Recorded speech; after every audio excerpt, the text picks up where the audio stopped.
নমস্কার, স্বাগত খবরের ডায়েরিতে। নেশা সর্বনাশা, নেশার করাল গ্রাসে যুব সমাজ নিমজ্জিত। এই নেশার নাগপাশ থেকে নিজেকে মুক্ত করে স্বাভাবিক জীবনে ফিরে এসে নজির সৃষ্টি করেছেন নিমাই চৌধুরী। নিমাই চৌধুরী ইংরেজিতে স্নাতক, মেধাবী যুবক। স্কুলের গণ্ডি অতিক্রম করার সাথে সাথেই নেশার অক্টোপাসে জড়িয়ে পড়েছিল নিমাই। নেশার করাল গ্রাস অতিক্রম করে সে এখন স্বাভাবিক যুবক। কি করে সেই কালো দিনগুলোকে সে অতিক্রম করতে পেরেছে শোনা যাক তার মুখ থেকেই। আমি আমার ন্যাশনাল লাইফটাতে যখন আমি এন্টার করেছি 2018-এ আমার কলেজ লাইফটা কমপ্লিট করার পর। তো তারপর আমার পাঁচ থেকে 6টা বছর চলে গেছে ড্রাগস নিয়ে সেই করতে করতে। বাড়ির থেকে প্রচুর মানা। অ্যাকচুয়ালি ড্রাগসটা নিলে কী হয়, বাড়িতে মা বাবার সাথে মিথ্যে কথা, ঝগড়া, অনেকে তো মারপিটও করে, চুরি, ভাইয়ের পকেট থেকে চুরি, মার ব্যাগ থেকে চুরি, প্রচুর টাকা চুরি করেছি। তো এখন 2023 জুনের 26 তারিখ থেকে আমি আমার টিসেক্সে যে কোনো একটা কারণবশত আমি গিয়েছিলাম। তো সেখানে গিয়ে কয়েকজন স্যার ম্যাডামের সঙ্গে আমার দেখা হয়। তো ওদের একটাই প্রশ্ন ছিল যে তুমি কি ভালো হতে চাও? তো তখনই আমার উত্তরটা একই ছিল, হ্যাঁ আমি ভালো হতে চাই। তো আমি ওদের মধ্যে একটা স্পার্ক দেখলাম, না আমার ভালো হওয়ার। এতদিন প্রচুর মা বাবার টাকা খরচ করে আমি ডাক্তার দেখিয়েছি, সেটা ছিল আলটিমেটলি আমার মাইন্ডে একটাই ছিল যে আমি নেশাটা করবই, কিছুতেই আমি ছাড়বো না। কিন্তু একটা বয়স যখন আমার হয়েছে, তো বয়সে আমার মাথায় এলো কি না, এখন আর উল্টো সিধে করলে চলবে না, সবার একটা ফিউচার আছে, ফিউচারটা বানাতে হবে। তো ম্যামদের কথাতেই যে ভালো হতে চাই, ওই কথাতেই আমি আমার ড্রাগসের যে জীবনটা থেকে আবার স্বাভাবিক জীবনে ফিরে তখন থেকে আসছি। এখনও আমি স্বাভাবিক আছি। তো অ্যাকচুয়ালি ওটাতে আমার হেল্প করেছে আমাদের অঞ্চলের একটা হসপিটালে একটা মেডিসিন পাওয়া যায়, যেটার নাম ওএসটি বলা হয়, ওপিওয়েড সাবস্টিটিউট থেরাপি। তো ওই মেডিসিনটা আমার এখনও চলছে। তখন আমি খেতাম একদিনে 4টা ট্যাবলেট, আর আজকে আমি একটা ট্যাবলেটকে আমি 4 দিন খাই ভাগ করে। তো ওটা তো স্যার ম্যাম তারাই আমাকে নেওয়ার জন্য বলেছে, তাদের জন্য আজকে আমি ভালো আছি। তো আমি আজকের দিনে ভালো থেকে আমার মতন যারা নিমায় আছে বা যারা আছে এরকম ড্রাগস নিচ্ছে, ওদেরকে এটাই বলতে চাই, ওদেরকে নর্মাল একজন ব্যক্তি, একজন ড্রাগস যারা নেই, ওদেরকে কখনো বুঝবে না, মারবে, পিটবে, বেঁধে রাখবে হয়তো বা, কিন্তু বুঝবে না ও অ্যাকচুয়ালি কী চায়। তো যারা ড্রাগস নিয়েছে এবং যারা ভালো হয়েছে, ওরাই বুঝবে ড্রাগস নেওয়ার নিলে কীরকম হয়। একটা জীবন্ত মাছকে যদি আমরা জল থেকে মাটিতে ছেড়ে দিই, ওটা যেভাবে কষ্ট পাবে, ব্যথা পাবে, সেটাই ড্রাগসটা পরের দিন না নিলে সেরকমই ফিল হয়। হাঁটু ব্যথা, জয়েন্ট ব্যথা, পেট, সব রকমের ফিল হয়। তো আমি যেহেতু এই জিনিসটা থেকে বেরিয়ে এসেছি, আমি আমার মতন যারা আছে ওদেরকে ভালো করতে চাই, এবং যারা আমার হেল্প যারা অ্যাকচুয়ালি ভালো হতে চায়, তো তারা এখানে আমাদের Tripura state AIDS control society আছে, যেখানে স্যার ম্যাডামদের সাথে যোগাযোগ করলে ওদেরও লাইফটা হয়তো বা ফিউচারটা হয়তো বা সিকিউর হতে পারে। অনেক ইঞ্জিনিয়ার আছে, অনেক ডাক্তার আছে যারা ড্রাগসের কবলে পড়ে নিজেদের ভবিষ্যৎটা নষ্ট করছেন। তো এখনও সময় আছে, এখনও তো বেশিরভাগ 25 থেকে 30 বছরের ছেলেমেয়েরাই নিচ্ছে। এখন তো শুধু ছেলেরা না, মেয়েরাও আছে, কিছু কিছু ক্ষেত্রে মেয়েরাও আছে। তো ফিউচারটা তো অনেক ব্রাইট করতে হবে, কারণ এখন দিনে ছেলেমেয়েরা পড়াশোনা, যেমন আমারও পড়াশোনা আছে, ইংলিশ অনার্স করেছি আমি, পড়াশোনাটা তো কাজে লাগাতে হবে, না হলে তো ফিউচার অন্ধকার। এক হলে মরে যাব, না হলে পাগলাখানায় থাকবো, না হলে জেলে থাকবো। ড্রাগসটা নিলে এই 3টে জায়গায় যাওয়া যায়। তো ভালো হতে টাকা লাগে না, খারাপ হতে টাকা লাগে। তো ভালো হওয়া যদি ইচ্ছে থাকে, আমাদের এইডস কন্ট্রোল সোসাইটিতে যোগাযোগ করতে হবে, যেরকমভাবে আমি করেছি। তো সবাইকে আমি এটাই বলবো যে এখনো সময় আছে, ভালো হতে পারবো। আমি যেহেতু পেরেছি, সবাই পারবে। হ্যাঁ হ্যাঁ, সবচেয়ে বড় নিজের ইচ্ছেটা। সাপোর্ট তোমার কি করবে, সবাই সাপোর্ট করবে, কিন্তু দেখো আমি যেটা করেছি স্যার, সাপোর্ট সবাই করেছে, আমি নিজের থেকে 60% করেছি, বাকি 40% আমাকে অন্যরা করেছে। নিজের সাপোর্টটা সবচেয়ে বেশি দরকার থাকলেই, হ্যাঁ, আগে নিজের মনে থেকে আসতে হবে, না আমি ভালো হতে চাই। তারপর জগৎ ভালো হতেও যে আগে যে কাজগুলি করে এসেছি, সবাই বলবেই ভালো হওয়াটা এত সোজা নয় যে আমি হঠাৎ করে ভালো হয়ে গেলাম, সবার মনে চলে যাবে ও ভালো হয়ে গেছে। সোসাইটিকে ফেস করতে হয়। আগে যেরকম করেছি, এখনও কারোর সঙ্গে দেখা হলে ওরা আমাকে একটাই কোশ্চেন জিজ্ঞেস করে, কী রে কেমন আসছিস, ভালো হয়েছিস নি? তো ওদেরকে একটাই কোশ্চেন, ওটা তো আমি বলতে পারি না, ওটা আপনি আমার পরিবেশ যারা মানে আমার সোসাইটিতে যারা আছে ওদের কাছে জিজ্ঞেস করতে পারেন, বা আমার স্যার ম্যাম আছে, আমার মা বাবা আছে, ওদেরকে জিজ্ঞেস করতে পারেন। নিজের ইচ্ছে শক্তিটা থাকলে, হ্যাঁ হ্যাঁ হ্যাঁ, নিজের ইচ্ছে শক্তি থাকলে, আমার ইচ্ছেটা সবচেয়ে বড় দরকার। আমার মনে থেকে আগে আসতে হবে না আমি ভালো হতে চাই। মা বাবা জোর করে, মা বাবা বা কাউর জোরে কেউ কখনো ভালো হতে পারবে না, নিজের থেকে আসতে হবে স্যার। দৃঢ়চেতা আর অদম্য ইচ্ছে থাকলেই যে অসাধ্য সাধন করা যায়, নিমাই হলো তার উদাহরণ। যারা এখনো নেশাগ্রস্ত তাদের স্বাভাবিক জীবনে ফিরিয়ে আনার কাজটা করছে নিমাই। এইডস কন্ট্রোল সোসাইটি সারা রাজ্যে এনজিওদের কাজে লাগিয়ে নেশাসক্ত যুবক যুবতীদের চিহ্নিত করে তাদের স্বাভাবিক জীবনে ফিরিয়ে আনার কাজটা করছে বলে জানিয়েছেন সংস্থার অধিকর্তা সমর্পিতা দত্ত। হ্যাঁ, এইডস কন্ট্রোল সোসাইটি বিভিন্ন ধরনের পদক্ষেপ নিচ্ছে। যেমন কি আমরা বলি যারা শিরাপথে মাদক নিচ্ছে তাদেরকে আমরা হাই রিস্ক গ্রুপ বলে থাকি।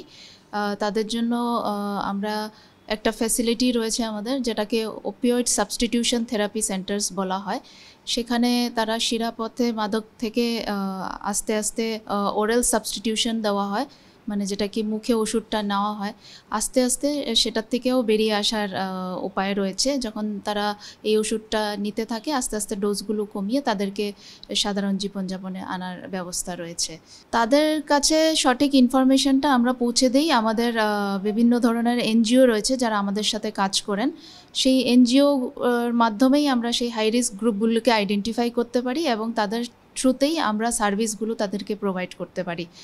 তারাই এই হাই রিস্ক গ্রুপগুলোকে নিয়ে ওএসটি সেন্টারে রেজিস্ট্রেশন করান এবং ওএসটির মধ্যে ওষুধগুলো নেওয়ার ব্যবস্থা করে দেন। হ্যাঁ, সারা রাজ্যেই হচ্ছে। আমাদের বিভিন্ন সেন্টার্স রয়েছে, সবই ডিস্ট্রিক্টগুলোর মধ্যে সেন্টার্স রয়েছে। আইডেন্টিফাই করার বেসিস রয়েছে যে আমরা বললাম আমাদের এনজিওরা রয়েছেন যারা ফিল্ড লেভেলে কাজ করছেন, তারাই একজনের থেকে আরেকজন হটস্পটগুলোকে আইডেন্টিফাই করতে পারেন। ধরেন একজনকে ধরলেন, তার থেকে জানতে পারলেন যে আরও কারা কারা করছে, এইভাবেই আইডেন্টিফাই করা যায়। জেনারেলি ওরা একটা গ্রুপে প্র্যাকটিস করে, যখন তারা শিরাপাথে মাদক নেয় তখন একজন করে নেয় না, তারা হয়তো একটা গ্রুপ করে করে। তো একজন যদি আইডেন্টিফাই হয় তার গ্রুপের মেম্বার্সদেরকে আমরা আইডেন্টিফাই করি, এবং সে তো একটাই গ্রুপে নয়, হয়তো 2-3টে গ্রুপে থাকে, তো একজন থেকে আরেকটা গ্রুপের আইডেন্টিফিকেশন আমরা বের করতে পারি। সেটা কমিউনিটিতে আমাদের যারা এনজিওরা কাজ করছেন তারা জেনারেলি এটা তুলে ধরতে পারেন। হ্যাঁ, আপনারা সবাই জানেন যে শিরাপথে মাদক গ্রহণ করলে যে নর্মালি তারা যারা শিরাপথে মাদক গ্রহণ করে তারা নিডল শেয়ার করে। তো নিডল শেয়ার করলে এইচআইভি সংক্রমণের চান্সেসগুলো বেড়ে যায়।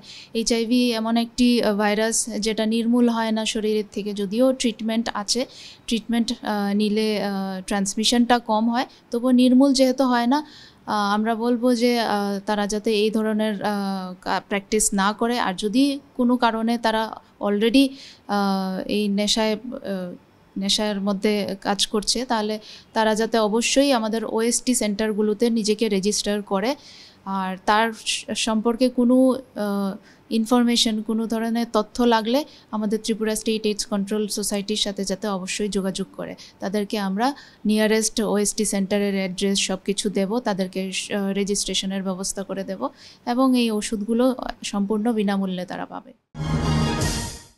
অজানাকে জানার, অচেনাকে চেনার নিরন্তর আগ্রহ রয়েছে মানুষের। সেই আগ্রহ পূরণের বড় মাধ্যম হচ্ছে বই। নবপ্রজন্মের মধ্যে বই পড়ার আগ্রহ বাড়াতে উদ্যোগী হয়েছেন বিধানসভার সর্বদলীয় লাইব্রেরি কমিটি। অজানাকে জানা, অচেনাকে চেনার চিরন্তন আগ্রহ মানুষের, সেই আকাঙ্ক্ষা পূরণের বড় মাধ্যমই হলো বই। কিন্তু মোবাইল ফোন আর বিভিন্ন সামাজিক মাধ্যমের বারবারন্তে গ্রন্থাগারে বসে বই পড়ার আগ্রহ হারাচ্ছে নবপ্রজন্ম। তাই নবপ্রজন্মকে কিভাবে গ্রন্থাগারমুখী করা যায় সেই লক্ষ্য নিয়েই বিভিন্ন লাইব্রেরি পরিদর্শন করছেন রাজ্য বিধানসভার সর্বদলীয় প্রতিনিধি দল। প্রতিনিধি দলের চেয়ারপারসন বিধায়ক স্বপ্না দেববর্মার নেতৃত্বে মেলাঘরের গ্রন্থাগারটিতেও চলে পরিদর্শন। লাইব্রেরি কমিটিতে অনেক প্রবলেম আছে, আমরা গভর্নমেন্টকে জানাবো, অনুরোধ করব যাতে যেটা প্রবলেম আছে তাকে পূরণ করার জন্য আমরা গভর্নমেন্টকে বলবো। লাইব্রেরিকে আমরা গুরুত্ব দিতে হবে। লাইব্রেরিতে অনেক ইস্যু আসে, তারা কবিগুরুরা লেখকরা লেখে গেছেন, ওইটাকে দেখুন, ইতিহাসকে দেখুন, যেটা সার্চ করে পাওয়া যায় না সেটা পাওয়া যায়। স্টুডেন্টরাও যাহাতে ও লাইব্রেরিতে যদি পড়ে তারা সব পাওয়া যাবে। একসময় পাঠকের ভিড়ে প্রতিদিন পরিপূর্ণ থাকা মেলাঘরের এই পাঠাগার আজ অনেকটাই ফাঁকা। সেই স্মৃতির রোমন্থন করেই তা আবার আগের অবস্থায় ফিরে আসবে বলে আশাবাদী স্থানীয়দের পাশাপাশি পাঠাগারের কর্মীরাও। রিডিং রুমের ভিতরে আমরা লোকের বসার পর্যন্ত জায়গা দিতে পারছি না, এতটা সংখ্যক লোক হয়তো। আর ওখানে দেখা যাচ্ছে লোক সংখ্যা একবারই আগে না, 2 জন কি 3 জন এরকম আগে। পিএম জনমন প্রকল্পের অধীন রাজ্যের বিভিন্ন স্থানে বিদ্যালয়ের ছাত্রাবাসের ভার্চুয়ালি শিলান্যাস করেন কেন্দ্রীয় শিক্ষামন্ত্রী ধর্মেন্দ্র প্রধান।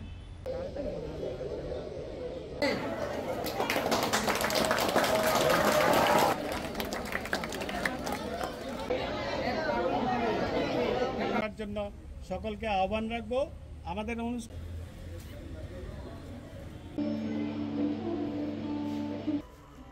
I again request Srimati Soumya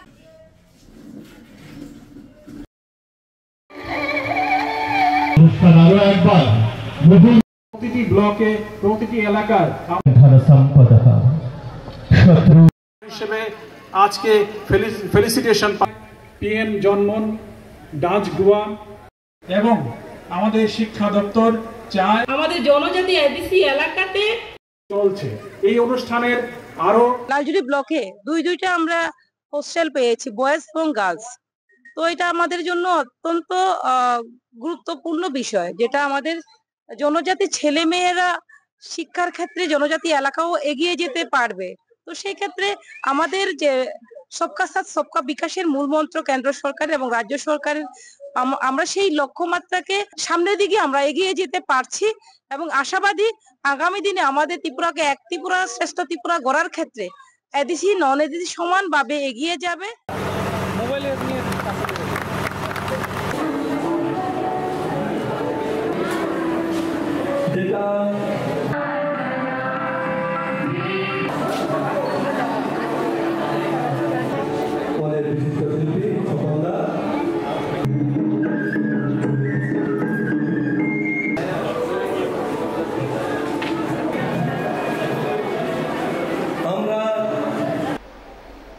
recently আমাদের জনজাতি অংশে উন্নয়ন করার জন্য দাসগোয়া প্রকল্প যেটা চালু করা হচ্ছে, সেই দাসগোয়া প্রকল্পের মাধ্যমে আজকে আমরা একই দিনে আমরা 7টি নতুনভাবে হোস্টেলের ফাউন্ডেশন স্টোন লাইন অনুষ্ঠান করছি। পিছিয়ে পড়া জনজাতি অংশের জন্য শিক্ষার ব্যবস্থা, গ্রামীণ এলাকায় জনজাতি অংশের মানুষকে শিক্ষিত করার জন্য আজকে এই যে উদ্যোগ।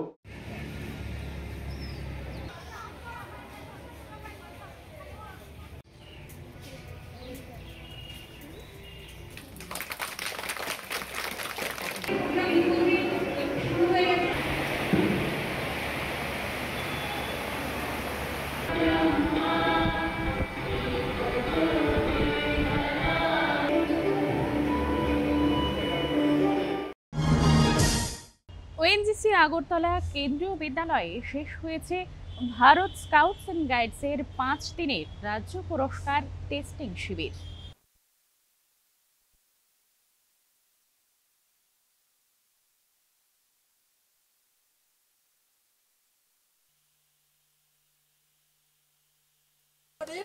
Yes, sir. During this 5 days camping, lessing, pioneering, bamboo work.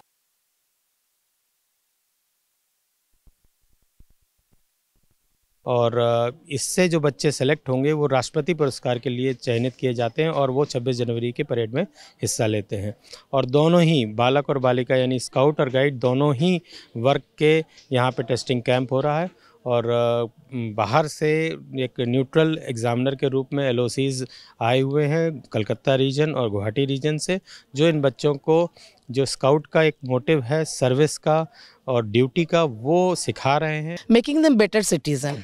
So it is not only oral or developing practical skills, उसके साथ साथ how to become a good human being, वो जो proficiency badges cover करते हैं उसमें ऐसे topic वो लेते हैं जिसके चलते उनके extra पढ़ाई भी होती है and they become a better human being. So we take care of that also कि moral education, moral development भी हो. মৌমাছি পালন করে স্বাবলম্বী হয়েছেন কাকরাবন আরডি ব্লকের পালাটানা গ্রামের উত্তম দেবরায়। মধু উৎপাদন করে বর্তমানে বছরে 4 থেকে 4.5 লক্ষ টাকা আয় করছেন তিনি।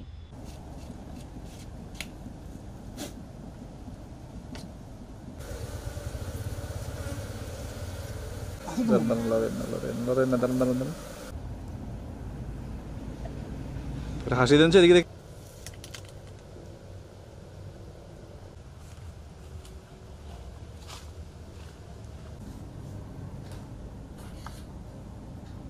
বর্তমান আমার 42টা কলোনি আছে। আমি এই বছরে 350 কেজি মধু পাইছি আর 50টা কলোনি বিক্রি করছি। মৌমাছি থেকে মোটামুটি আমি বছরে 4 থেকে 4.5 লাখ টাকা রোজগার করি। মৌমাছি চাষ করে এত টাকা রোজগার করা যায় এটাতে আমি খুব খুশি। লেটস ব্রেক ইট ডাউন এই ভাবনাকে সামনে রেখে রাজ্যের বিভিন্ন স্থানে বিশ্ব হেপাটাইটিস দিবস উপলক্ষে নানা কর্মসূচির আয়োজন করা হয়েছে সোমবার।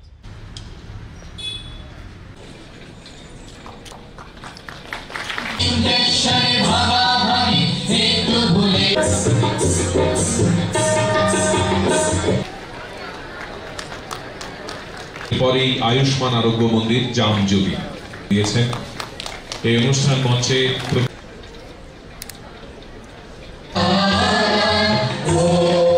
প্রধানমন্ত্রী কি বলেন, যা দেখো, যা দেখে না তারা বলতে পারবে না।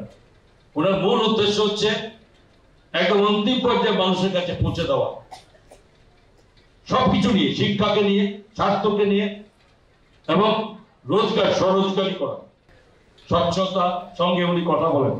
আজকে স্বাস্থ্য পরিষেবার ব্যাপার নিয়ে আমাদের এখানে মিটিং, তার সঙ্গে অঙ্গাঙ্গিভাবে জড়িত স্বচ্ছতা, স্বচ্ছ ভারত অভিযানের সঙ্গে জড়িত, নোংরা করবো না এবং নোংরা জিনিসের সঙ্গে আমরা যুক্ত থাকবো না। এগুলো সমস্ত কিছু যুক্ত আছে, শুনতে হবে এবং করা মানুষকে জন্মগ্রহণ করতে হবে।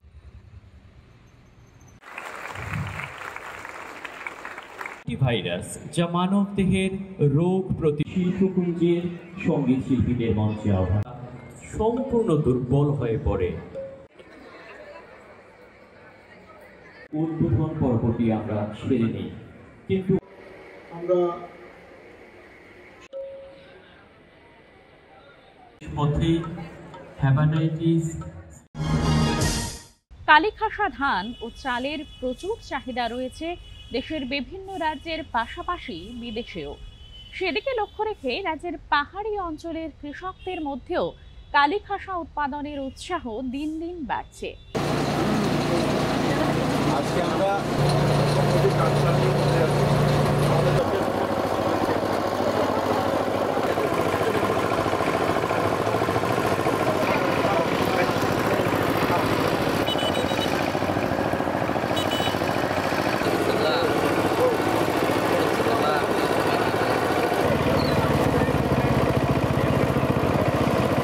যে অ্যারোমেটিক রাইস কালীখাসার সেটা এখানে করা হচ্ছে। এখানে আজকে সারা তুলাসী করে প্রায় আমরা 190 হেক্টর জমির জন্য আমরা কালীখাসা বীজ দেওয়া হয়েছে এবং এটা বিভিন্ন জায়গাতে তুলাসী করে বিভিন্ন জায়গাতে এটা রোপণ করা হবে। এটার চাহিদা প্রচুর এখন এবং কালীখাসা হচ্ছে আমাদের রাজ্যের গর্ব। কালীখাসা আমাদের রাজ্যেই এই যাত্রা তৈরি।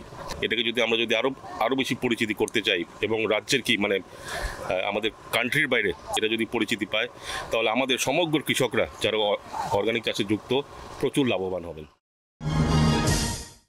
জন জন কা রাখে ধ্যান টিবি মুক্ত ভারত অভিযান শীর্ষক অনুষ্ঠানের সূচনা হয় বৃহস্পতিবার রাজভবনে রাজ্যপালের হাত ধরে।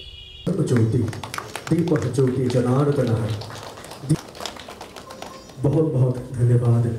आप सभी का अनुष्ठान उद्घाटन करब शुभ उद्घाटन।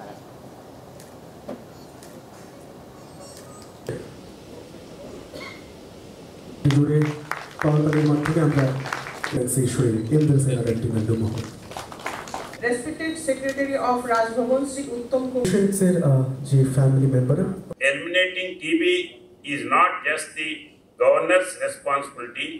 It requires every citizen's participation. If someone you know has been coughing for more than 2 weeks, please get tested immediately. All treatments is completely free. Support TB patient in the community with nutrition and encouragement, not stigma. Remember, a healthy Tripura is a prosperous Tripura. I have no doubt that we will soon be able to proudly declare Tripura as the first TB-free state in the Northeast. It is a promise we must fulfill for our children and future generations. মাছ চাষ করে স্বনির্ভর হওয়ার লক্ষ্যে নিজ বাড়িতেই hatchery বানিয়ে মাছ চাষ করে মাত্র ৩ বছরে লাভের মুখ দেখেছেন কুলাইয়ের বাসিন্দা বিট্টু দে। বাড়ির উঠোনে কৃত্রিম ট্যাঙ্কের জলে এবং কাচের বাক্সে খেলা করে চলেছে রং বেরঙের নানা প্রজাতির মাছ। ধলাই জেলার আমবাসা মহকুমার কুলাইয়ের সুধাংশু ঘোষ পাড়ায় বিট্টুদের বাড়িতে প্রবেশ করতেই চোখে পড়ল এই দৃশ্য। Full red guppy, full black guppy, mix guppy, albino red dragon guppy সহ প্রায় 15 থেকে 16টি প্রজাতির মাছ রয়েছে এখানে। কেন্দ্র ও রাজ্য সরকারের আহ্বানে সাড়া দিয়ে আত্মনির্ভরতার লক্ষ্যে 2022 সালে নিজ বাড়িতেই হ্যাচারি করে অর্নামেন্টাল ফিশ চাষ শুরু করে বিট্টু দে। আর 3 বছরের মাথাতেই আসতে শুরু করেছে সাফল্য। এই চাষ করে এখন তিনি ভালোই আয় করছেন বলে জানান। আমি 2022 থেকে স্টার্ট করছি, কিন্তু এই বছর বিক্রি শুরু করছি আমি টোটালি। আর আমার ভালো সাড়া পাইতেছি এই রিসেন্ট ইয়ারে। মৎস্য দপ্তরে আমার বিভিন্ন ধরনের টেকনিক্যালি সাপোর্ট করছে, এমনকি একটা স্কিমও দিছে। ওই স্কিমে পাওয়ার পরে আমি আরো বেশি লাভবান হয়েছি বা আমি ভালোভাবে মৎস্য চাষ করতে পারতেছি। এই মাছ চাষ করে সেটা আমি যথেষ্ট স্বাবলম্বী। অর্নামেন্টাল ফিশ চাষ করে যুবক যুবতীদের আর্থিকভাবে স্বাবলম্বী করার জন্য সরকারও নানা পদক্ষেপ নিয়েছে বলে জানান ধলাই জেলা মৎস্য দপ্তরের উপ অধিকর্তা গৌতম চন্দ্র সরকার। সবাই তো আমরা মাছ প্রোডাকশন করে বাজার বিক্রি করে মাছ খাওয়ার ব্যাপারে ঠিকভাবে উপার্জন করা যায়, এটা দিয়েও একটা আর্থিক উপার্জনের একটা বিশাল একটা সুযোগ। অর্নামেন্টাল ফিশ এভাবে যদি আমাদের রাজ্যের বেকার ছেলেদেরকে বা মেয়েদেরকে যদি এইভাবে ছোট ছোট প্রজেক্ট দিয়ে তাদেরকে স্বাবলম্বী করে তোলা যায় এবং উৎপাদনটা তারা যদি মার্কেটিং ঠিক করে করতে পারে, তাহলে তাদের একটা ভালো একটা রোজগার হয় এটা দিয়ে। রাজ্যে আধুনিক মানের 100 শয্যার চক্ষু হাসপাতাল গড়ে তোলা হবে। প্রজ্ঞা ভবনে স্বাস্থ্য বিষয়ক রাজ্য ভিত্তিক প্রশিক্ষণ কর্মশালার সূচনা করে মুখ্যমন্ত্রী এমনই অভিমত ব্যক্ত করলেন। পাশাপাশি ওই দিন তিনি আরও কয়েকটি অনুষ্ঠানে অংশগ্রহণ করেন।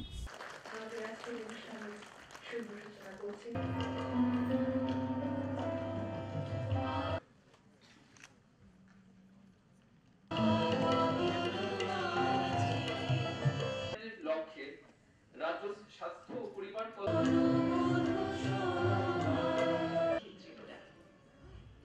7 জুলাই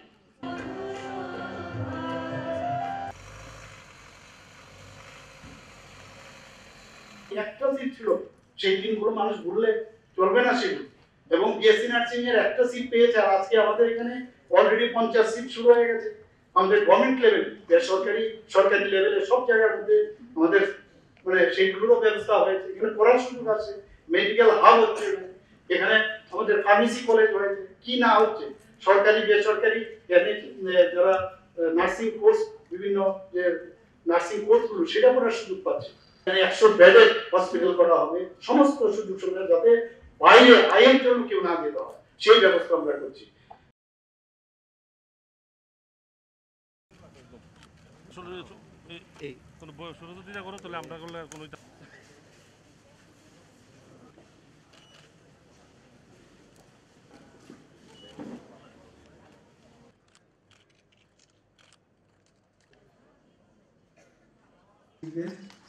প্রফেসর ডক্টর মানিক শাহ,